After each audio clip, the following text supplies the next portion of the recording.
What's up, everyone? I'm the Kaiju no Kami with Krelika Kane. And we're going to be talking about Zenkaiger Episode 3. The Overly Anxious Witch. The Overly Anxious Witch. Yep. Which witch was that? Oh, the Seriously Anxious Witch. I don't know why I said overly. Well, you failed already in this video. Did you want to start over? No. I'm just saying. You failed already in this video. But we get the fourth ranger now, Majine. Alright, so I'm going to hold off on the negatives for the moment. I mostly enjoyed this episode. I did. It was a lot of slapstickish type comedy. So I enjoyed, well, first, when they're eating breakfast. One, I don't know what the hell they were eating. It looked like they were eating waffles in a bun or something. It was like waffles in an English muffin, and I'm like... I was just like, I don't know. I was like, I know Americans are carb-tastic in what we eat, but even that was like too carby for me. But it was adorable because Yachin and Kaito, they're complimenting Gaon for making the meal. Once again, he's failing as Predator. And Juran also starts thanking him. And he's like, well, I don't care what you think. And I'm like, at least the personalities are staying consistent. Because that was also, I know we're only at episode 3. But that is one thing I will say I'm a little fearful for as we get later into the series, is they're all such big personalities. My fear is if you have different writers, kind of like Guy in Jetman. Mm-hmm. You have such a big personality, but different writers forget that personality. So the start of this episode made me excited because we got more of those big personalities, and then I got afraid thinking for the future. But yeah, I like that. I did like when Kaito goes running out after he gets the fortune, like, yeah, everything's going to be good, and he slips. And they're like, oh, you already slipped up. Yeah, the dad joke level puns in this episode were hilarious. For Majine, she reminds me of Maji Pink. Well, she's like Maji Pink and Maji Blue combined, because Maji Blue would always be the one that was looking into the globe for the fortunes and everything. But her personality, yeah, she's like the bubbliness, was more like Maji Pink. Yeah, just without the, I'm a love expert, I'm going to try to hook you up and hook you up and hook you up. And I hope we don't get there, because I don't know if I can handle that. I did like when she kept having, like, when they kept going into random places, and they're like, what does this have to do with anything? And then the haunted house. Oh, no. So, apparently first, Kaito, who is a kid after my own heart in a way, they decide when she gives these fortunes of places they have to go, rather than walk or run or drive, we're going to slide across the ice in our own color-coordinated sleds, which I thought was kind of funny because they look like little kids sliding across the screen. And they first go to the... Hot springs? No, the Needle. They go to the Needle where he was going to bungee jump the Oh, first yes, episode. yes. So... And he's like, I'm not going to bungee jump. Well, and it's funny because the cop's like, no, not you, and pushing him out. And he's like, no, I'm not here to bungee jump this time. Then the second place they go to is the sauna. Mm-hmm. And I was pretty impressed how well those two actors in those suits, full body suits, are in a warm-ass sauna. And then the third place they go to is the haunted house. And you were hilarious when you heard Juran. Yep, I can't like Juran anymore because he said he doesn't like horror movies. Like, oh, bye, you're no longer my favorite. But he said later he liked horror. I did also like the haunted house. When they all ran out and Gohan was just like looking at the ghost girl. Well, He's like, oh, that's so... And it reminded me actually of you. Because anytime we go to a haunted house, where I am the perfect victim for a haunted house. I will scream at everything. I'll want to run away at everything. Even though I live for horror, I live for the experience of being that afraid person in a haunted house. Yeah, whenever we go, she's first in line to get the jumps, and then I'll stare at the costumes, and be like, oh, that's a really cool makeup job, or that's a cool costume. Exactly how Gaon was. Just getting up into the ghost face and like, oh, that's so cool. I was like, yeah, I live with that. But it was kind of funny because they're pushing Gaon to be in the front. And our fearless leader was like in the back. I'm like, Kaito man. But they did start making commentary as they go along because they're sliding and sledding place to place of what does this have to do with anything?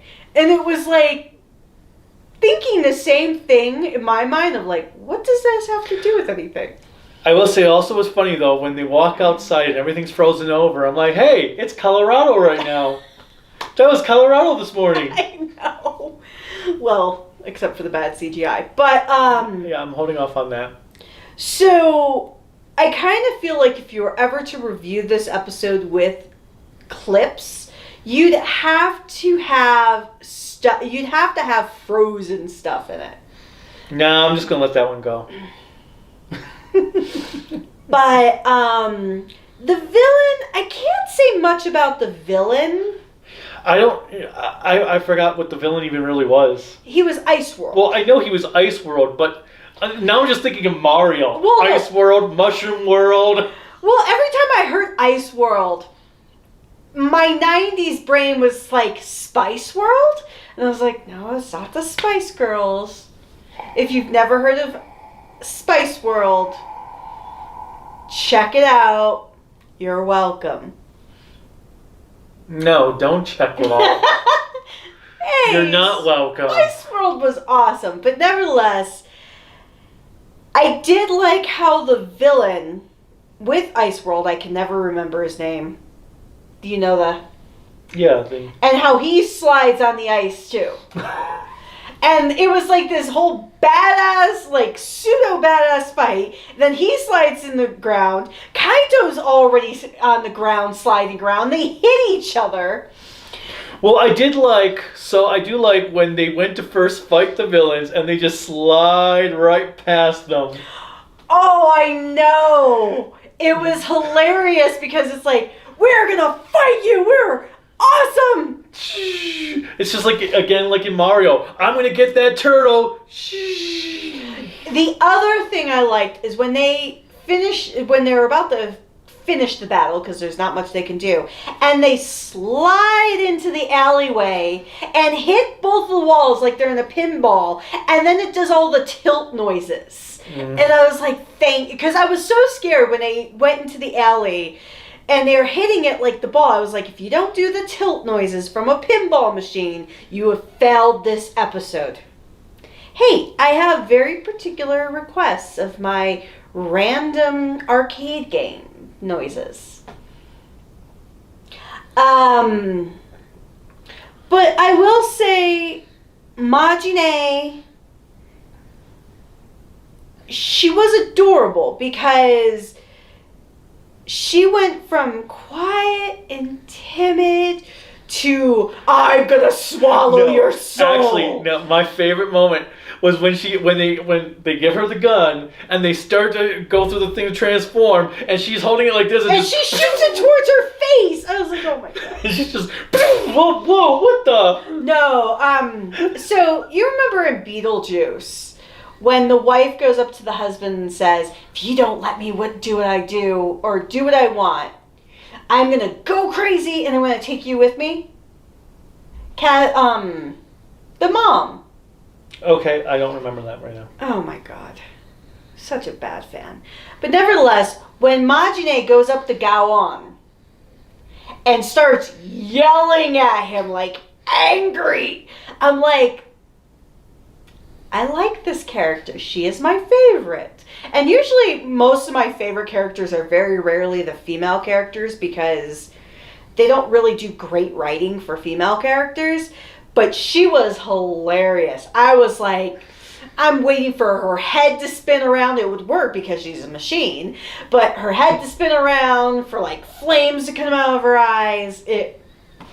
She tore Gaon a new one. But yeah, the worst part though. You know what the worst part is? I actually hated it. The green screen backgrounds, like.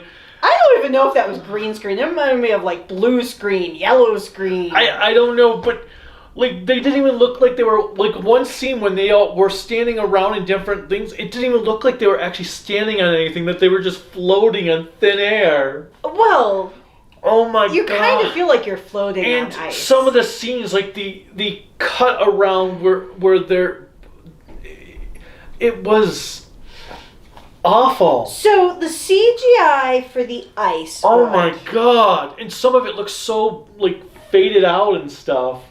Well, or maybe they blew it up so big that it like blurred everything around. Well, that I noticed a lot was the blurriness, and it just felt like really cheap. Oh, it was like extremely even cheap by looking. Toku standards. That was cheap. Well, and like the green screens in the 80s and 90s Sentai show had more effort put into them than this. Well, the other thing I did not like was the Mech Battle. That Mech Battle, and normally I'm not like huge into being against mech battles because I know they're toy sales, but this one just felt so rushed and so unnecessary. Like you first have it where Gaon and Juran combine. Well, the only thing I will like is when Juran's like, if this is gonna be like last time, the monster's about to turn big. So their transformation, at least it went more cohesive this time, and nobody got their yaoi moment of robots kissing. But it was very abrupt when it changed for Majine and Juran to combine. And I actually did not like how they looked. Like, once they combined, was too quick. It was. Because I was like, wait, they're back to Juan and Gaon already? What? Wait, did I miss something? Now, as for the giant-sized mech, Majine's mech design, even though we'll probably never see it in live action, because it'll always be CGI. Oh, yeah, the Maji Dragon. Was cool, because I actually liked the dragon. The dragon, well, it didn't look like it was just something with a big head in the middle, so... Yeah. But yeah, another part with the green screen was when the foot soldiers were like walking, like, oh, they can walk on ice. No, they're walking on air. I don't see any ground. I just see a background. But yeah, the mech battle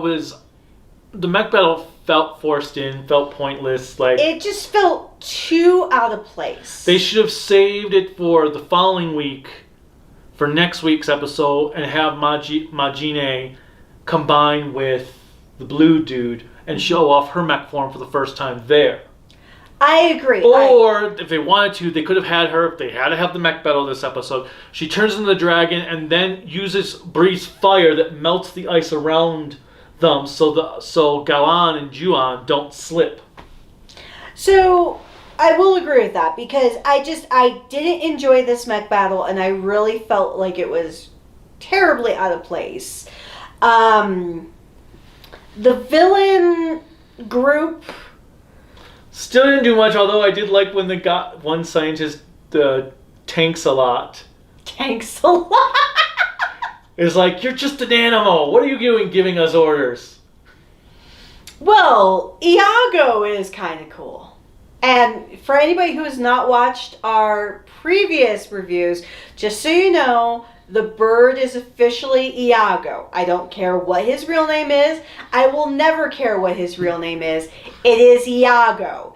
And when they do someday adapt this into English, I want Gilbert Gottfried or somebody like him in that register for vocal range to voice him.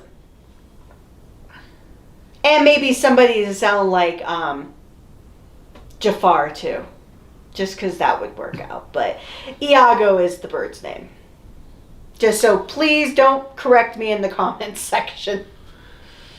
But yeah, and okay, so yeah, it was Liberate for the planet. I told you.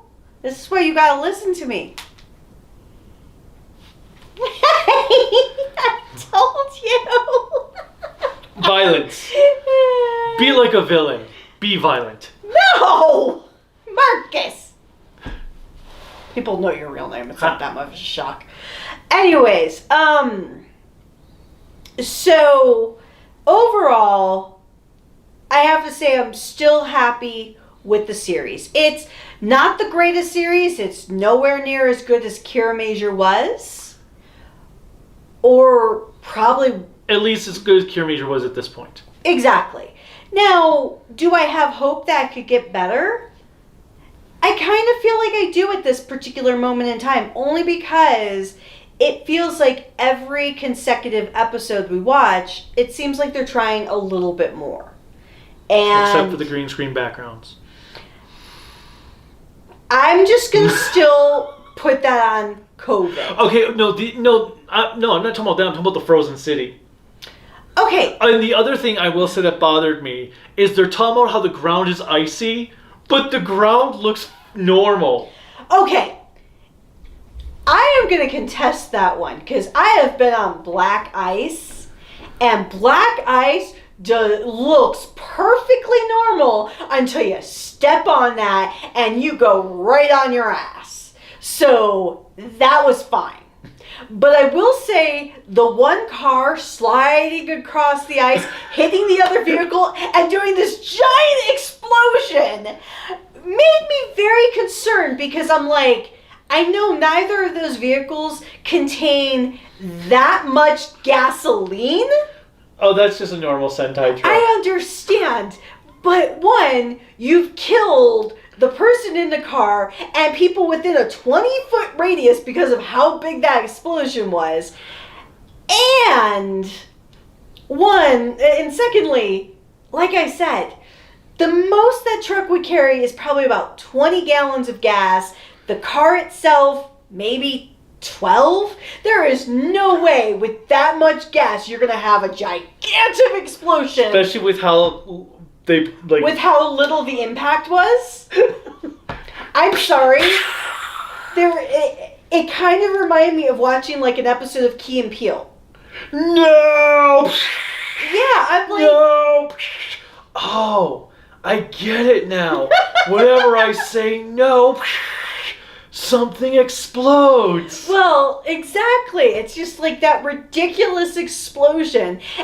And I can guarantee, because it's modern Sentai, it's going to follow the Yakuza logic where the people are going to be completely fine and walk out unscathed.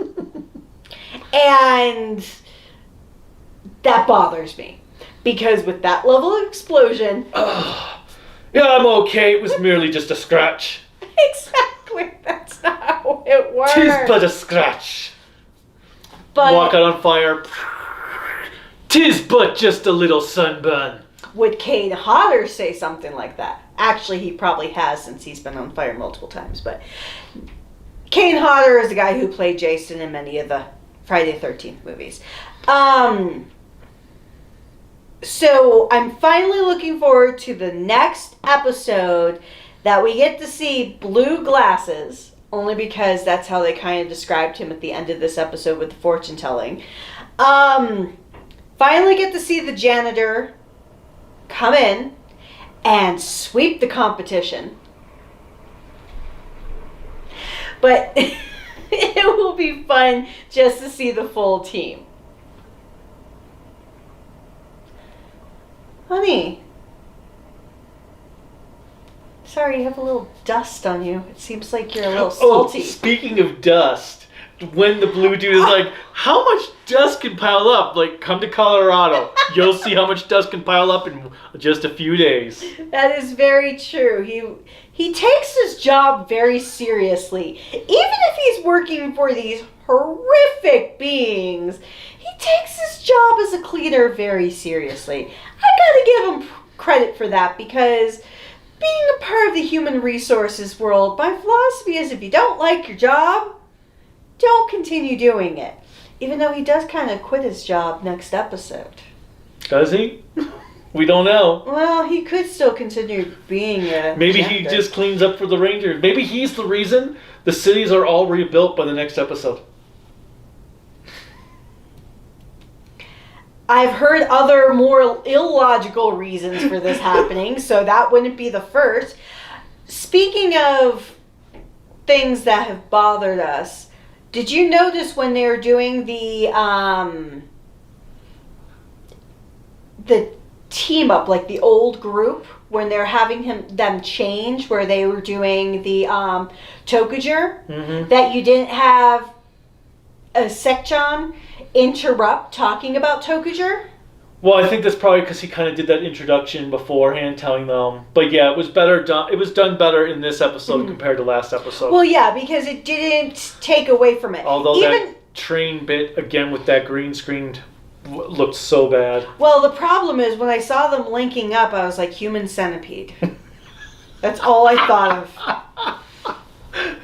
I just thought right when they were linking up, I was like, oh my god. Well, since most of the machines, wouldn't it make it a Sentai pad? Hey, at least my dad joke made sense. But yeah, at least you amuse yourself. Someone's gotta. But nevertheless, I will say that episode 3 was a lot of fun. This was probably my favorite of the 3 episodes. I did like it. I think it also helped that I kind of tuned out the opening theme. Actually, I was wondering about that, because I, for one, feel like I was in that mode where I'm listening to the song and I'm actually bouncing around to it because I've grown to enjoy it more. Oh, I kind of tuned out most of it. I was like, oh yeah, we were going to skip this. Okay, I'm just going to tune it out. Actually, I tuned it out and then I was like, oh yeah, we were going to skip this. Well, we're already this far. I'm just going to continue tuning it out. Well, honey, that's a guy thing. Guys are really good at tuning out things, so I'm really... So anyway, what I was talking about... Ha ha ha. Did you hear something? The wind just touched me. You're a dick. I'm not going to say anything. No comment. We're just going to end that here. So yes, I liked this episode. So hopefully things get better. And they get rid of that awful... And hopefully we don't have any more of that awful green screen backgrounds like that. Ugh. Honey, COVID. I'm not talking about that, though. I'm just saying because they probably are limited. Well, I did like how Zenkaiger did fall into the water. Okay, I actually expected that because I was like, oh boy, they're going to beat the monster and then the blake's going to unfreeze and they're going to go poof. That was the ocean. Well, whatever. And then when they go around, they run and Zenkaiger's still standing there and goes like, yep. The poor suit actor, though, it looked like he's really struggling to stay afloat. But yeah, I had much better stuff with this episode compared to last week. Well, yeah, since you apparently got a tweet storm from what you posted last week, I'm happy that we're on the rise. So, I just hope, with that in mind, this series doesn't become like the most spectacular series ever. Like, it even blows Kira Major out of the water to the point where you have to eat crow. Not literal crow. Why would I eat that thing? Yago probably tastes disgusting.